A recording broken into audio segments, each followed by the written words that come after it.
നമസ്കാരം. എൻ്റെ യൂട്യൂബ് ചാനലായ നൂറുഡ് ചാനലിലേക്ക് നിങ്ങൾക്ക് എല്ലാവർക്കും സ്വാഗതം. സുഹൃത്തുക്കളെ, ഇന്ന് നമ്മൾ നോക്കുന്നത് പല ആളുകളും പറഞ്ഞു യൂട്യൂബിലൊക്കെ എന്താണ് ബൈത്തുൽ മുഖദ്ദിസുമായിട്ട് ഇസ്ലാമികൾക്ക് ബന്ധം, അവിടെ യുദ്ധമോ അല്ലെങ്കിൽ മറ്റെന്തെങ്കിലും ബേക്കുത്തുകളോ എന്തെങ്കിലുമൊക്കെ നടന്നോട്ടെ, ഇസ്ലാമികൾക്ക് അതിൽ ഇടപെടേണ്ട ആവശ്യം എന്ത് എന്നാണ് പറയുന്നത്. അപ്പോൾ പിന്നെ എന്താണ് ഈ PLO? അതും അവർക്കറിയില്ല. അതിൻ്റെ അടുത്ത് കിടക്കുന്ന ലെബനോണ് അല്ലെങ്കിൽ മറ്റുള്ള രാജ്യങ്ങൾ, ഈജിപ്ത്, അവിടുന്ന് ഇങ്ങോട്ട് മക്ക വരെയുള്ള പ്രദേശങ്ങളെ പറ്റിയൊന്നും യാതൊരു വിവരവുമില്ല.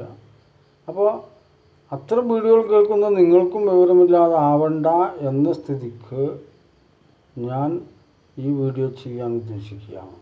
അപ്പോൾ ഈ വീഡിയോയുടെ പേരാണ് ബൈത്തുൽ മുഖദ്ദിസ് അഥവാ മസ്ജിദുൽ അക്സ എന്ന് പറയുന്നത്. മസ്ജിദുൽ അക്സ എന്ന് പറഞ്ഞാൽ ദൂരെയുള്ള പള്ളി എന്നാണ് അർത്ഥം. അപ്പോൾ ഇത് മുസ്ലിങ്ങളുടെ പഴയ കാലത്തെ കിബിലയായിരുന്നു. അതായത് മക്ക നിർമ്മിക്കുന്നേക്കാൾ മുമ്പ് ഈ പള്ളി അവിടെ ഉണ്ടായിരുന്നു എന്നർത്ഥം. അപ്പോൾ മക്ക നിർമ്മിക്കുന്നേക്കാൾ മുമ്പ് തന്നെ 3 റക്അത്ത് നമസ്കാരവും ഉണ്ടായിരുന്നു എന്നുള്ളത് സൂറയിൽ കാണാം, അതായത് ഖുർആനിൽ കാണാം. അപ്പോൾ ഇത്രയൊക്കെ ഭംഗിയായിട്ട് വിവരിച്ചിട്ടും നിങ്ങൾക്ക് ഇസ്ലാമികൾക്ക് എന്താണ് മസ്ജിദുൽ അക്സയിൽ പണി എന്ന് പറയുന്നതിൽ എന്തർത്ഥമുള്ളത്? അതായത് ജൂതന്മാർക്ക് ഇറങ്ങിയ തൗറാത്തിലും ഈ പള്ളിയെപ്പറ്റി പറയുന്നു, ഇഞ്ചീലിലും ഈ പള്ളിയെപ്പറ്റി പറയുന്നു. ഇപ്പോൾ മനസ്സിലായില്ലേ? അപ്പോൾ ഈ തൗറാത്തൊക്കെ ഇറങ്ങുന്നതിനേക്കാൾ മുമ്പുണ്ടായിരുന്ന ഈ ഭാഷകളായിട്ടുള്ള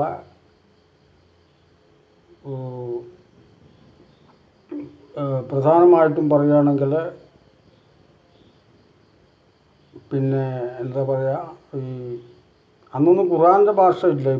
എബ്രാഹിമിക് ഭാഷ എന്ന് പറയുന്നത് പരിപാടി ആരംഭിക്കണുള്ളൂ. ഹീബ്രു ഭാഷ ഉണ്ട്, ആരാമിക് ഭാഷ ഉണ്ട്, അതുപോലെ തന്നെ റോമിന് മുമ്പുണ്ടായിരുന്ന ആ രാജ്യത്തെ ഭാഷയുമുണ്ട്. അതൊന്നുമല്ല അവിടെ വിഷയം.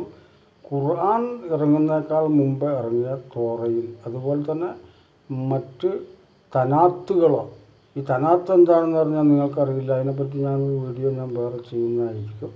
അതിൽ ആ കിതാബുകളിലൊക്കെ പറയുന്നുണ്ട് ഈ പള്ളി അവിടെ ഉള്ളത്. ഈ പള്ളി വാങ്ങിയതാവട്ടെ ദാവൂദ് നബിയാണ്. ഞാൻ ഒരുപാട് പ്രാവശ്യം പറഞ്ഞിട്ടുണ്ട്. അതിൻ്റെ മുമ്പ് അതിനുശേഷം ഈ ദാവൂദ് നബിയുടെ പിൻഗാമിയായിട്ട് വരുന്ന സോളമൻ രാജാവ്, അതായത് സുലൈമാൻ നബി പുനർനിർമ്മിച്ചു. ഈ പള്ളി എന്ന് പറയുന്നത് അന്ന് പള്ളിയൊന്നുമല്ല, ഇസ്രയേലികളുടെ ഒരു ക്ഷേത്രമാണ്. അതായത് ഇസ്രയേലികളുടെ വിശ്വാസത്തിൽ ക്ഷേത്രം എന്നാണ് അവർ വിളിച്ചു കൂടുന്നത്. സത്യത്തിൽ പള്ളി എന്ന വാക്ക് മലയാളമാകുന്നു. അപ്പോൾ എന്തായാലും ശരി, ഈ പള്ളി അല്ലെങ്കിൽ ഈ ജെറുസലേമിൽ നിലനിൽക്കുന്ന ഈ മസ്ജിദുൽ അക്സ എന്ന് പറയുന്ന പള്ളി ഒരുപാട് ആക്രമിക്കപ്പെട്ടിട്ടുണ്ട്. ഭൂമി കുലുക്കത്താൽ ഒരുപാട് നിരന്ന് തർപ്പണാവും ചെയ്തിട്ടുണ്ട്. അപ്പോൾ ഇന്നത്തെ കാലത്ത് കാണുന്ന പള്ളിയൊന്നുമല്ല, ഇതിന് ഒരുപാട് ചരിത്രങ്ങളുണ്ട്. അപ്പോൾ ഇതാണ് മസ്ജിദുൽ അക്സയുമായിട്ട് ഇസ്ലാമികൾക്കുള്ള ബന്ധം. അതായത് ജൂതന്മാരും ഇസ്രായേലികളും ഈ ആദ്യമുണ്ടായി, അതിനുശേഷം ഇഞ്ചിയിലുണ്ടായി ഈസാ നബിയും പാർട്ടിയും. അതാണ് ഈ ക്രിസ്ത്യാനികൾ തന്നെ 1000-ൽ പരമുണ്ട്. എന്തായാലും ശരി, ഈ ക്രിസ്ത്യാനികൾ ഉദയം ചെയ്തപ്പോൾ ഇസ്രായേലികൾ തളർന്നു എന്ന് മാത്രമല്ല, ഇസ്രായേലികളെ ഇസ്ലാമികളൊന്നുമല്ല ഒതുക്കിയത്. അത് വേറെ കഥ. എന്തായാലും ശരി, ഇസ്രായേലികൾ തുടർന്നിട്ട് ഈസാ നബിയെ അംഗീകരിച്ചില്ല. അദ്ദേഹത്തെ ഒറ്റുകൊടുത്തു, 40 വെള്ളിക്കാശിന് ഒറ്റുകൊടുത്തു. അങ്ങനെ അദ്ദേഹത്തെ കൊല്ലാൻ കൊണ്ടുപോവുകയുണ്ടായത്. അപ്പോൾ അവിടെ വെച്ച് മരിച്ചിട്ടൊന്നുമില്ല. 3-ാം നാൾ ഉയർത്തെഴുന്നേറ്റു. അഥവാ മരിച്ചിട്ടുണ്ടെങ്കിലും ഈസാ മിശിഹായ്ക്ക് ഉയർത്തെഴുന്നേൽക്കാനുള്ള കഴിവുണ്ട് എന്ന് ഖുർആൻ തന്നെ പറയുന്നു. അല്ലാഹു സുബ്ഹാനഹു വ തആല കൊടുത്ത കഴിവാണ്. അപ്പോൾ ഈ മസ്ജിദുൽ അക്സയിലേക്കാണ് അള്ളാഹുവിൻ്റെ തിരുദൂതർ ഇസ്രാവും മിറാജിനും പോയത്. അവിടെ വെച്ച് ബുറാഖ് എന്ന വാഹനത്തെ ഒരു ഭാഗത്ത് കെട്ടിയിടുന്നുണ്ട്. പല ആളുകളും വിചാരിക്കുന്നതും വിശ്വസിപ്പിക്കാൻ ശ്രമിക്കുന്നതും നുണപ്രചാരണങ്ങൾ എന്ന് പറഞ്ഞാൽ ബുറാഖുമായി ആകാശത്തേക്ക് ഉയർന്നു പോയിരുന്നു. എന്താ അതിൻ്റെ ആവശ്യം? ബുറാഖ് എന്നത് ജിബ്രീൽ അലൈഹിസ്സലാം റസൂലുള്ളാഹി സ്വല്ലല്ലാഹു അലൈഹി വസല്ലമയെ കയറ്റിക്കൊണ്ട വാഹനം ആണ്. അതാരും തന്നെ കാണാത്തൊരു വാഹനമാണത്.